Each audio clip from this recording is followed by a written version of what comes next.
Hi students, welcome to the magical world of chemistry. So today I am going to deal with the chapter chemical reactions and equations. Okay, so first of all I'll give you a brief introduction of this chapter.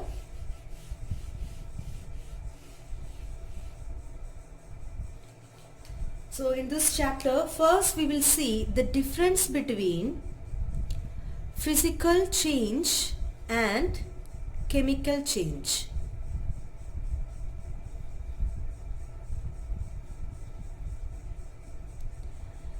Then after that we will see chemical reaction.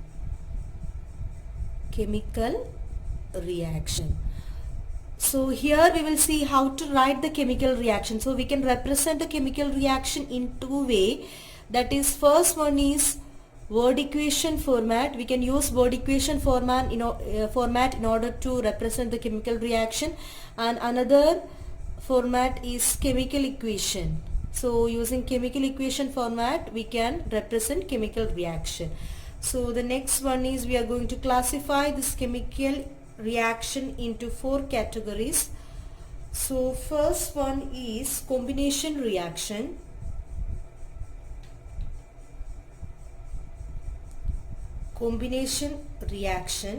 Next one is decomposition reaction.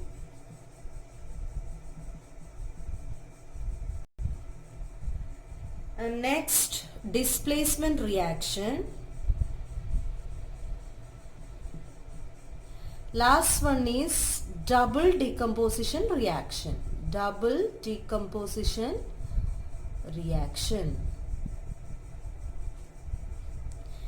And at last we will discuss about two topics, that is oxidation and reduction. It's a separate topic. Okay, oxidation and reduction.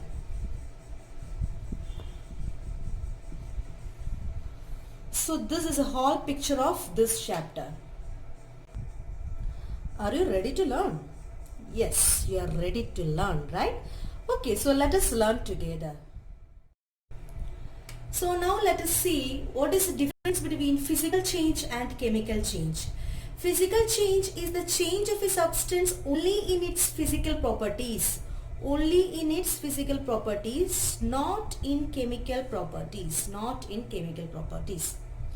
But in case of chemical change of a substance it's a change of a substance in its chemical properties and in its physical properties also. So here physical properties and chemical properties both are changing, but in case of physical change only physical properties are changing.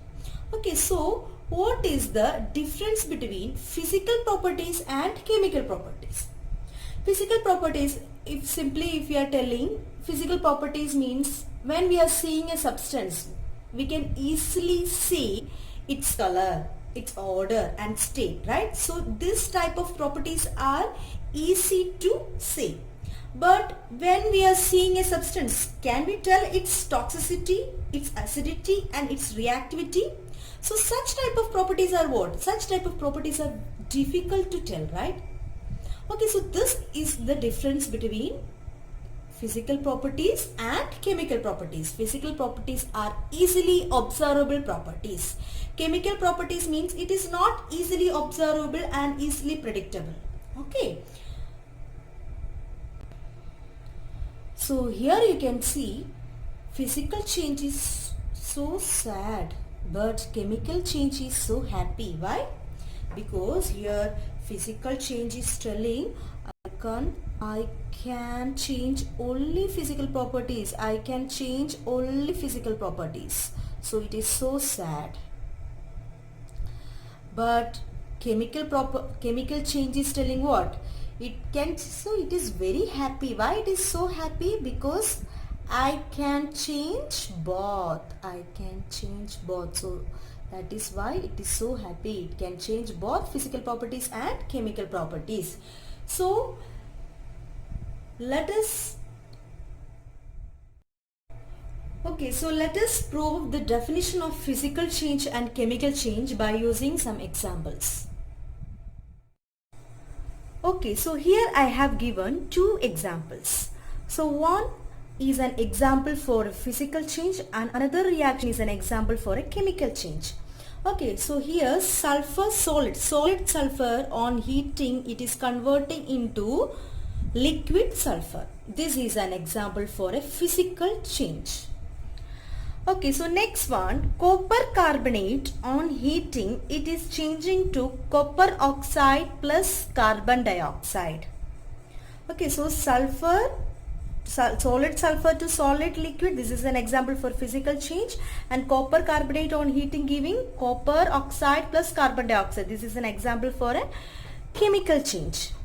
Okay, so now let us examine its properties. So first one is color. So we know that color is a physical property. So here color is changed, right? In case of physical change, solid sulfur was bright yellow color. So after heating, it changed to blood red color. So here color is changing.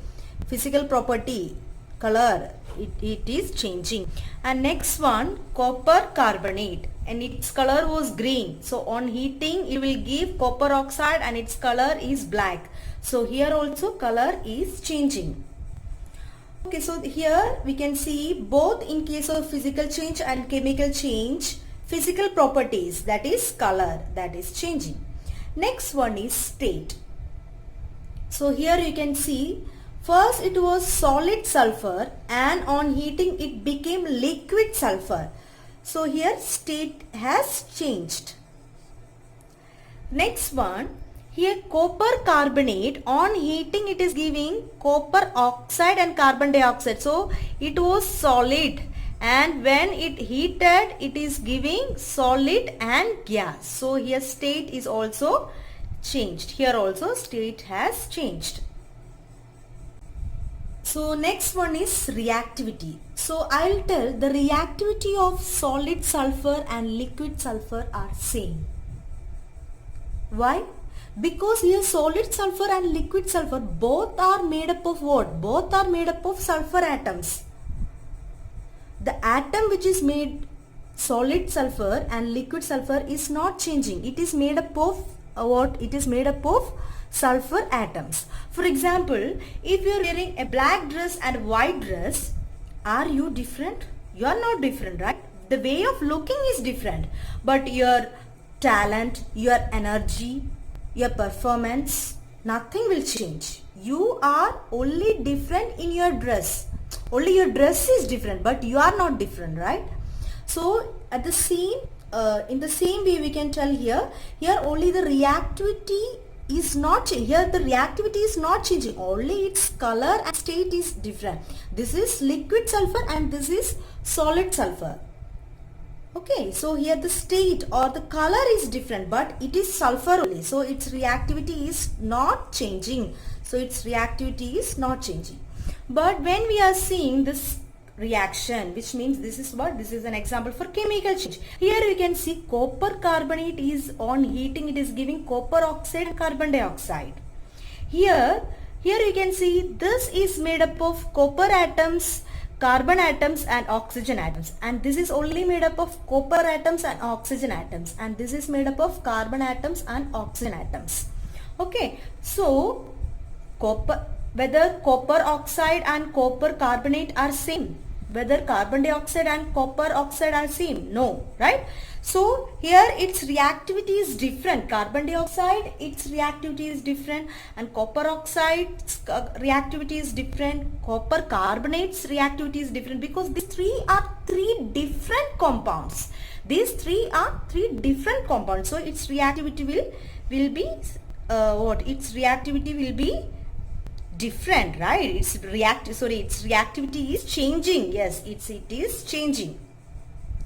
But next one, in case of stability, here also you can see stability. Sulfur stability, is it changing? It's not changing because it's sulfur only. Okay, its stability will not change. But in case of copper carbonate and in this reaction you can see it is different compound, so it will have different stability. So its stability is also changing here. So here color and states are physical properties, and reactivity and stability, these both are what? These both are chemical properties. So what we can conclude? In case of physical change, only the physical properties are changing, not the chemical properties. Chemical properties are changing? Not, it's not changing, right? But in case of chemical properties, both physical properties and chemical properties are changing. Okay. I think you have learned that in class 9th that physical change is a reversible change and chemical change is an irreversible change, right? So when we are thinking it is correct, because we know that conversion of ice to water, this is a physical change, and we can convert ice to water and water to ice, and it is a reversible change, so it's a physical change. And next one, when we are considering milk and curd, here also you can see we can convert milk to curd, but we can't convert this back to milk. Okay, so it is an irreversible change, so hence it is a chemical change. So now let me ask you a question. Okay, so this is a piece of paper. So if I'm tearing this paper, you know that, then it will be a physical change, right? Because it's a piece of paper and this paper is not changing. Okay, so now I'm going to tear this. Okay, so I have torn this and now I got two pieces of a paper. Okay, now you tell, is it a physical change or a chemical change? Is it a physical change or a chemical change? It is a physical change, right? Because here paper has not, there is no change in this paper. Paper is paper only. Paper is not changed. Okay, now we know that physical change, if it is a physical change, then it should be a reversible change. Okay, now I have to reverse this, which means I have to join this, right? So I'm going to join this. Okay, so I'm not able to join. What happened? It's a physical change, but I'm not able to join this. Okay, then can you join this? And don't tell me that use a glue, then you can join. Okay, no, we can't use glue and all. No, I'm not able to join. Then what about this characteristic? Is it correct? Okay, think about it. Okay, so now let us discuss about chemical reaction. Actually, we have already learned this chemical reaction. We know that chemical change means it's a change of a substance to a new substance with new chemical properties, right? So something is happening there. One substance is converting into another substance with new properties, right? So that process is known as what? Actually, that process is known as chemical reaction.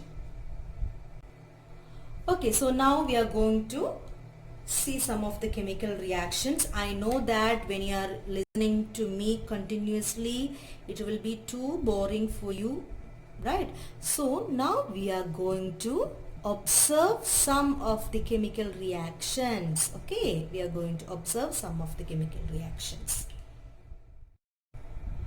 Okay, so our first chemical reaction is burning of magnesium. So before burning of magnesium, we used to rub this magnesium ribbon with a sandpaper. What is the reason behind that? Actually, when this magnesium ribbon, when it comes in contact with oxygen in the atmosphere, what is happening? Actually, when it comes in contact with this magnesium ribbon, it usually makes an oxide layer. Okay, it will make an oxide layer. Like we know that iron will rust, right? Iron will rust when it comes in contact with oxygen. In the same way here, when magnesium ribbon, when it comes in contact with oxygen, it will form an oxide layer over this. So this oxide layer, it will inhibit the reaction, which means it will slow down the reaction. It will slow down the burning process. So we have to remove this. Then only the burning process will speed up. So we have to remove this oxide layer. So in order to remove this oxide layer, we used to rub this magnesium ribbon by using sandpaper. Okay. Let us do the experiment. This is an already rubbed magnesium ribbon. Take a piece of magnesium ribbon, hold one end of it with a pair of tongs, show the other end of the magnesium ribbon on the flame of the Bunsen burner. You can see magnesium is reacting with oxygen in the air and burning with a dazzling flame. Then it will produce white fumes. When this white fumes cools, it forms white powder, that is magnesium oxide. So let us write the chemical equation.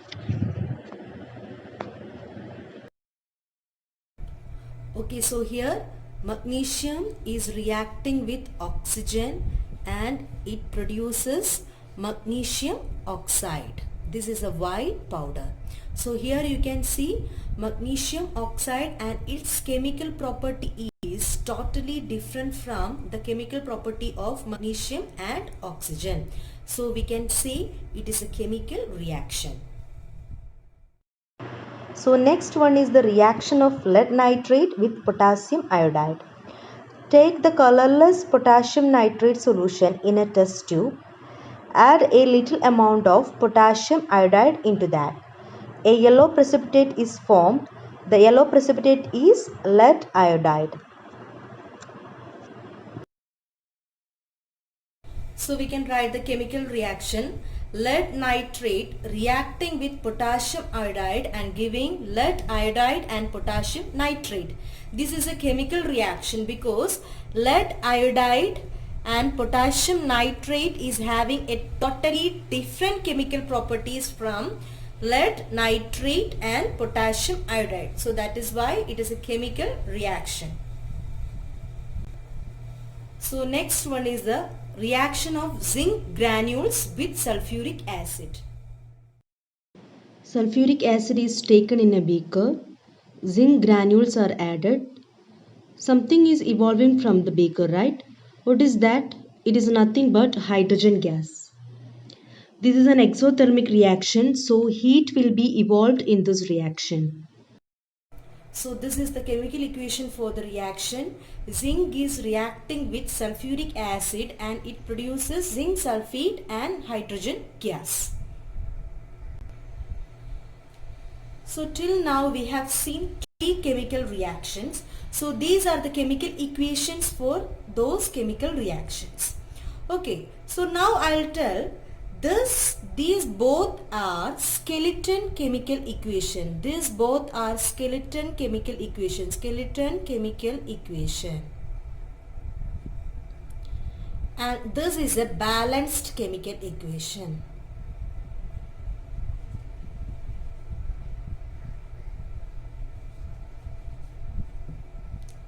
The first two are skeleton chemical equation and the third one is a balanced chemical equation. So find out what is the difference between skeleton chemical equation and balanced chemical equation, or in another way we can tell this is an unbalanced chemical equation, this is a balanced chemical equation. So what is the difference between these two? That we are going to discuss now. This is a general chemical equation. Here A is reacting with B and giving C and D. So here we can tell A and B, these are reacting. A and B are reacting. So that is why these two are known as reactants. A and B are reacting. So that is why this is known as reactants. And A and B is reacting to form products. And A and B is reacting and producing what? C and D. So this is known as products. Okay. So here how many reactants and how many products are there? 2 reactants and 2 products are there. A is a reactant, B is a reactant because these two are reacting. Always we used to write this reactants before the arrow mark. and after the arrow mark we used to write the products C and D. Here two products are there, that is C and D. So here we have two chemical equations. You can see magnesium and oxygen. These two are the reactants in this chemical equations, right? Because reactants are usually we are writing reactants before the arrow mark. So here two reactants you can see, that is magnesium and oxygen. And here only one product is there, that is magnesium oxide.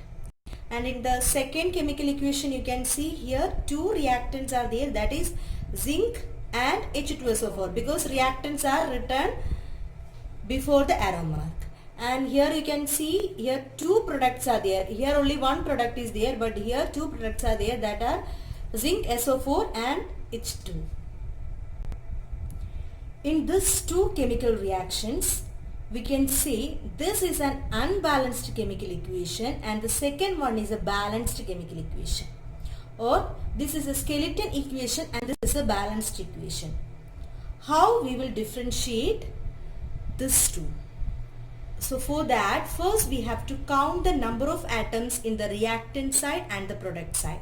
So here you can see here two atoms are there, right? Magnesium and oxygen. Here you can see here zinc is there, hydrogen is there, sulfur is there, oxygen is there. Okay, so here four types of atoms are there. Here two types of atoms are there. Now we are going to count this. Okay, so first one is magnesium. So how this is, we know that this is the reactant side and this is the product side. Here this is the reactant side and this is the product side. Okay, so first how many magnesium atoms are there in the reactant side? Only one, right? So one. And here how many atoms are there in the product side? How many magnesium atoms are there? Only one magnesium, right? So one. And the next one, oxygen. How many oxygen atoms are there in the reactant side? How many atoms are there? Two. And in the product side, how many atoms are there? One. Okay. And here you can see zinc. How many zinc atoms are there in the reactant side? In the reactant side, how many zinc atoms are there? Only one zinc atom, right? So one zinc atom is there. And in the product side also only one. And hydrogen, how many hydrogen atoms are there? Two hydrogen atoms are, right? Two hydrogen atoms are there. And the product side, two. Sulfur. Okay, so how many sulfur atoms are there? In the reactant side, one sulfur atom. In the product side, also one sulfur atom. And what about oxygen? Oxygen is 4, right? So here 4 atoms of oxygen is there. In the product side also SO4. So here also 4 oxygen atom is there. So what is the difference between these two equations? So from here only we can differentiate this. So number of magnesium atoms in the reactant side and the product side are same here. Here it is different. It's not equal, but it is equal. And in the second reaction you can see zinc number of atoms in the reactant side and the product side are same. Hydrogen is also same. Sulfur is also same. Oxygen is also same. So what about this reaction? And this is known as unbalanced chemical equation, because here the number of atoms, number of oxygen atoms in the reactant side is not equal to the number of atoms in the product side. So this is known as an unbalanced chemical equation. This is known as an unbalanced chemical equation. And this is known as balanced chemical equation.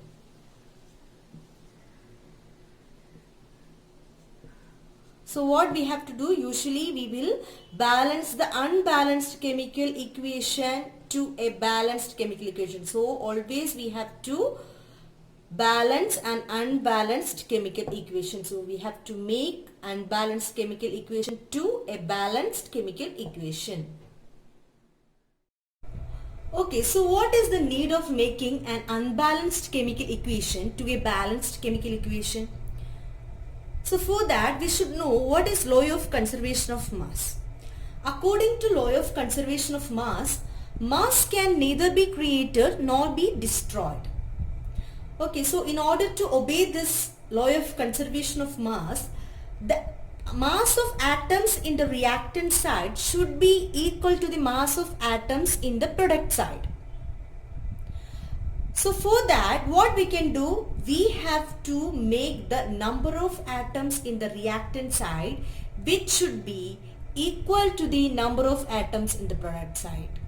So the number of atoms in the reactant side should be equal to the number of atoms in the product side.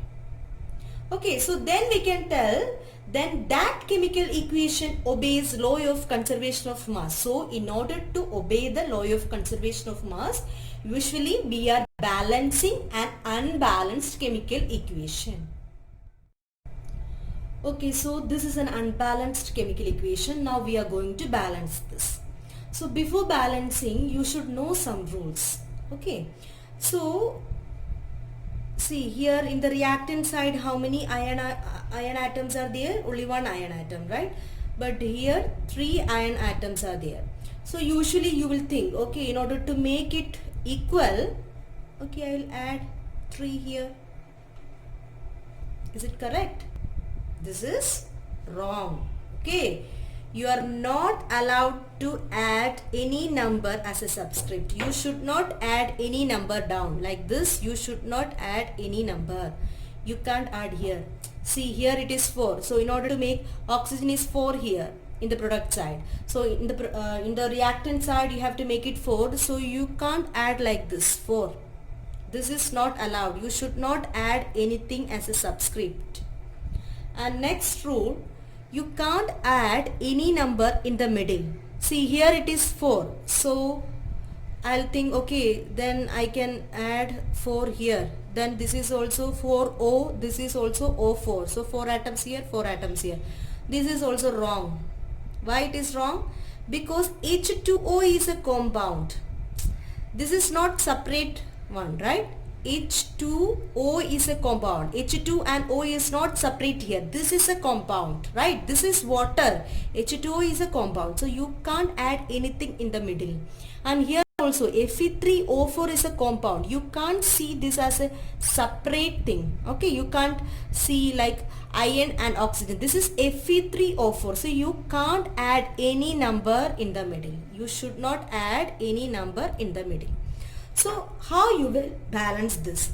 So in order to balance, you can use only one thing, that is you can add the number left to this atom.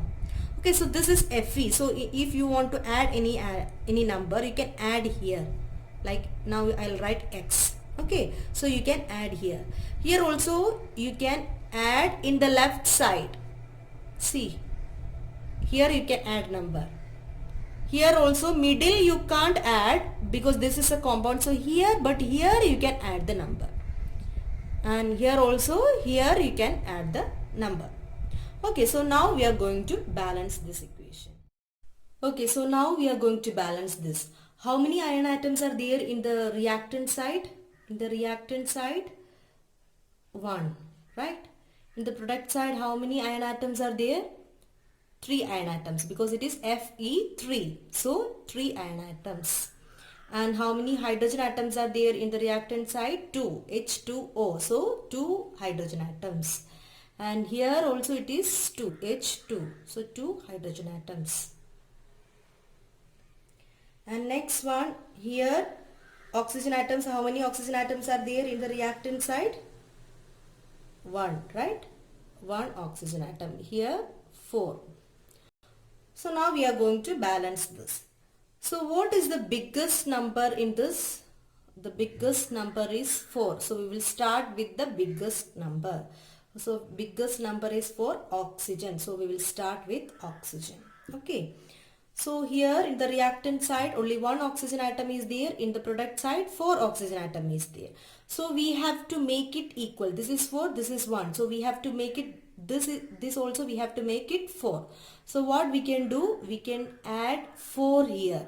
So we can't add 4 here. This is wrong. Okay. We should not add 4 here. We can add 4 here in this side.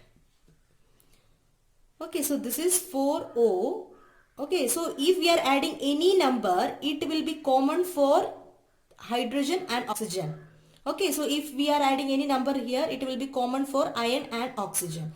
So again we will write the number of atoms. Again we are going to write. Okay, we added 4 and now we are again going to count this. So how many atoms are in the reactant side? Iron 1, here 3, and in case of hydrogen 4 into 2. Okay, this 4 is common for hydrogen and oxygen. Actually we have added this for oxygen, but it is common for hydrogen also. So this became how much? 8. Okay, 4 into 2 we have to do. We have to do multiplication, not addition. Okay, so 4 into 2. So 8 hydrogen atoms are there, and here 2 hydrogen atoms, and oxygen here 4 into 1, right? Here 1. That is why we are not writing 1. Usually we will not write it. So 4. Here 4 oxygen atoms. Here also 4. So oxygen is balanced. Right? Oxygen is balanced. So next we are going to balance the hydrogen. Okay. So hydrogen here it is 8. Right?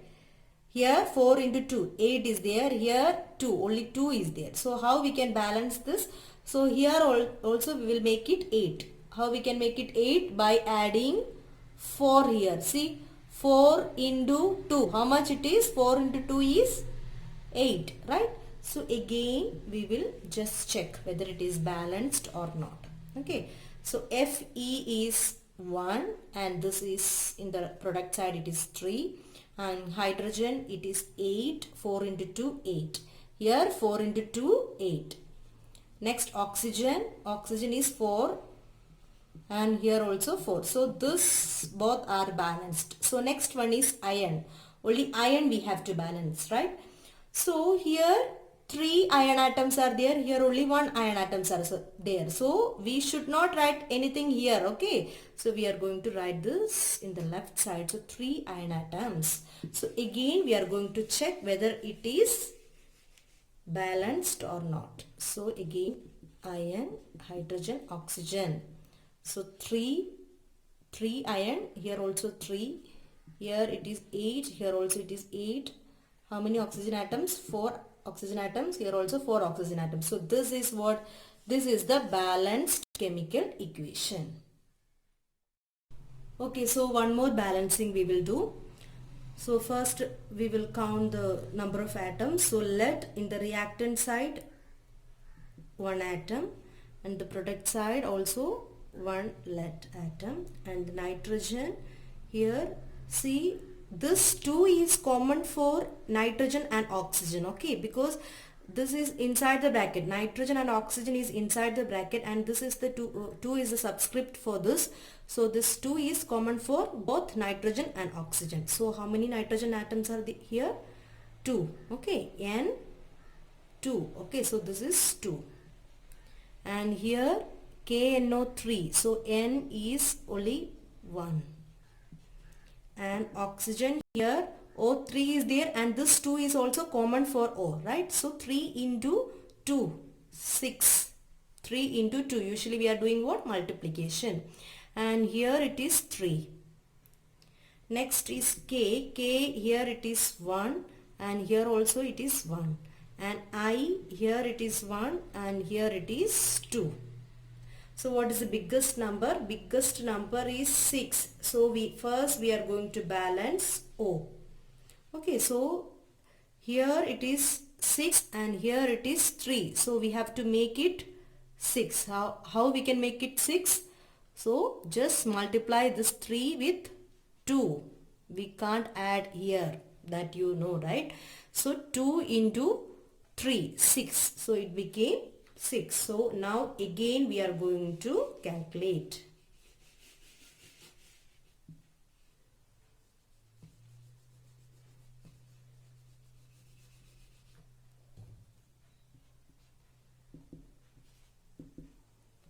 Okay, so again Pb, how many atoms are there? 1. Here also 1. Nitrogen, it is 2. Here also it is how much? This 2 is common for this nitrogen also, right? So this is also 2. Then Oxygen is 6. Here also 2 into 3, 6. And potassium, K is 1. Here also, here it is 2, right? This 2 is common for KNO3. K, N and O. So, how many potassium is there? 2. 2 potassium atoms are there. Then I. I is here 1, here 2. Okay. Now this is balanced, this is also balanced, this is also balanced. So these two are, we have to balance. Okay. So again, potassium, here it is 1, here it is 2. So here it is 2, here it is 1. So how we can make it balanced? How we'll make it balanced? So just put 2 here. Okay. We have put 2 there. So again we are going to count. So already this is balanced, but again we will count this. Okay. Sometimes it will change, so we have to count from the beginning. So Pb is 1, here also 1, balanced. Nitrogen is 2, here also nitrogen is 2. Oxygen is 6, here also it is 6. Potassium is 2 and here also it is 2. And iodine 2 Ki. So this 2 is common for this I also, right? So this is also 2 and this is also 2. So the equation is balanced. Okay, thank you. I'll continue in the next video. If you like my channel, please like, share and subscribe. Thank you.